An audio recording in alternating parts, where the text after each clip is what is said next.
So today we're going to make an easy one pot breakfast recipe, completely vegan, and it includes the 5 flavors. So here is the final version, and I'm going to taste some because it looks delicious. The colors are amazing, how they pop.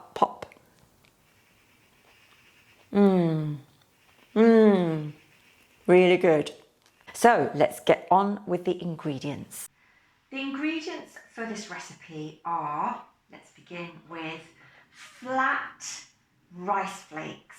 So these are easier to digest. These are medium to thick rice flakes, and you can pick them up from any of the high street continental stores or look at the links below.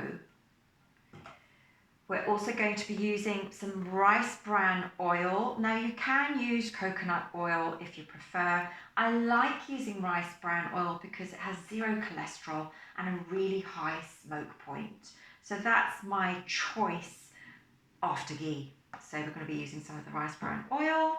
We have here also some peas and sweet corn. You can use any vegetables or even fish or meat if you prefer for this dish, but this is a vegan recipe, so we're going to stick to the veggies. I've also got some spring onions, but if you don't have spring onions, you can use any other onion that you have.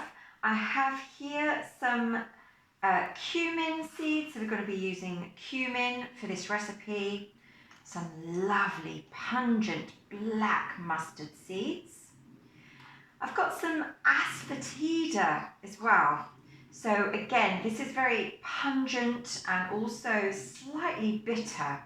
Some turmeric. You'll need half a lemon. I have some curry leaves here. Now these are dried. You can pick up some fresh curry leaves too, but dried are absolutely fine. Got some cloves of garlic. So I've chopped up 3 garlic cloves. I'm adding some fresh chilies to this, but this is optional, you don't need to. And I'm also going to use a couple of tomatoes. Again, that's optional, you don't need to. To garnish, you will need some coconut flakes, some jaggery, and some coriander. To this recipe, I've already prepared some half-cooked potatoes. But again, that's optional. You don't need to add potatoes. Okay, so let's start putting these ingredients together.